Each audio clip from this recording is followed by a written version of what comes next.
നമ്മൾ വെക്കാൻ പോകുന്നത് രസമാണ്. രസത്തിന് വേണ്ടി 2 തക്കാളി എടുത്തിട്ടുണ്ട്. പിന്നെ പച്ചമുളക്, വെളുത്തുള്ളി, കുരുമുളക്, വറ്റൽമുളക് ഇത്രയും നമ്മൾ ഇടിച്ചെടുക്കും. ഒരുമിച്ചിട്ട് ചതച്ചെടുക്കും. പിന്നെ കറിവേപ്പില, കൊച്ചുള്ളി അരിഞ്ഞത്. ഇനി നമുക്ക് വേണ്ടത് പുളിവെള്ളമാണ്. പുളിവെള്ളം നമുക്ക് പുളിവെള്ളത്തിലിട്ടിട്ട് കുറച്ച് നേരം വെച്ചേക്കാം. അപ്പോൾ നമ്മൾ വറ്റൽമുളകും വെളുത്തുള്ളിയും കുരുമുളകും കൂടെ ചതച്ചെടുത്തിട്ടുണ്ട്. പിന്നെ പുളി എടുത്ത് വെള്ളത്തിൽ ഇട്ട് വെച്ചിട്ടുണ്ട്. തക്കാളി അരിഞ്ഞെടുത്തു. ഇനി നമുക്ക് രസം വെക്കാം. ചട്ടി അടുപ്പത്ത് വെച്ചു. ഇനി വെളിച്ചെണ്ണ ഒഴിച്ചു കൊടുക്കാം. കടുക്, കൊച്ചുള്ളി അരിഞ്ഞത്,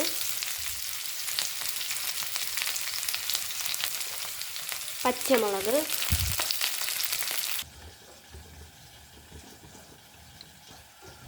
പുളി പിഴിഞ്ഞെടുത്തിട്ടുണ്ട്.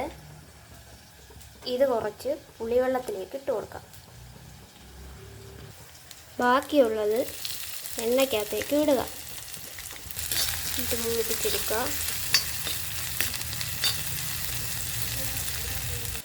കറിവേപ്പില ഇട്ട് കൊടുക്കാം. ഒരു 2 ജീരകം ഇട്ട് കൊടുക്കണം.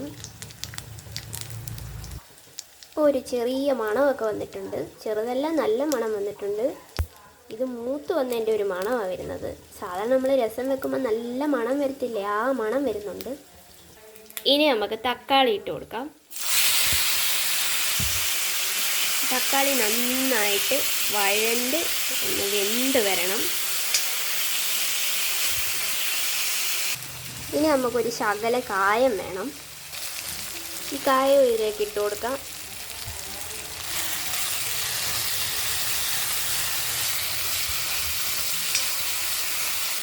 മഞ്ഞപ്പൊടി, ഉലുവപ്പൊടി, മുളക് പൊടി ഓപ്ഷണലാണ്. വറ്റൽമുളക് ചതച്ചിട്ടേക്കുന്നത് കൊണ്ട് ചേർക്കണമെന്നില്ല. ഞാൻ ചേർക്കും. ശകലം ചേർത്ത് കൊടുക്കുന്നുണ്ട് ഒരു കളറിനൊക്കെ വേണ്ടി. മുളക് പോരാന്ന് തോന്നുന്നവർക്ക് ഇനിയും ചേർക്കാം. അതുമാത്രമല്ല, നമ്മൾ പച്ചമുളക് ഇട്ടിട്ടുണ്ട്. അപ്പോൾ ഒരുപാട് എരിയുടെ ആവശ്യമില്ല. എന്നാലും ഞാൻ ഇച്ചിരി മുളക് പൊടി ചേർക്കാറുണ്ട്. എന്ത് വന്നിട്ടുണ്ട്. ഇനി നമുക്കിതിലേക്ക് പുളിവെള്ളം ഒഴിച്ചു കൊടുക്കാം. ഇതിനകത്ത് ഞാൻ കുറച്ച് ചതച്ച വറ്റൽമുളകും വെളുത്തുള്ളിയും എല്ലാം കൂടെ ചേർത്തിട്ടുണ്ടായിരുന്നു. ഒഴിച്ചു കൊടുക്കാം. കുറച്ച് വെള്ളം കൂടെ അതിലേക്ക് ഒഴിച്ചിട്ട് ഇതിലേക്ക് ഇട്ട് കൊടുക്കാം.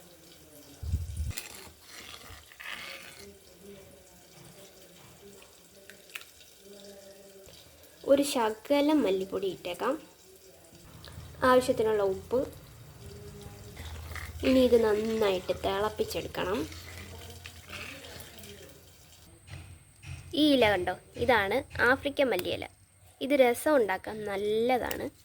ഇതിനെ നമുക്ക് രസത്തിലേക്ക് ഇട്ട് കൊടുക്കണം. ഇതിന് പകരം മല്ലിയില ആണെങ്കിലും മതി. ഇതിലേക്ക് ഇട്ട് കൊടുക്കാം. നല്ലപോലെ തിളയ്ക്കണം. അടച്ചു വെക്കാം.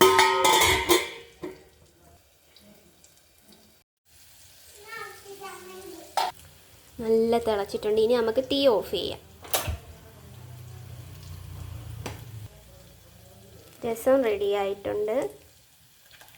എല്ലാവരും ട്രൈ ചെയ്യുക, സബ്സ്ക്രൈബ് ചെയ്യുക, ഷെയർ ചെയ്യുക. ബൈ.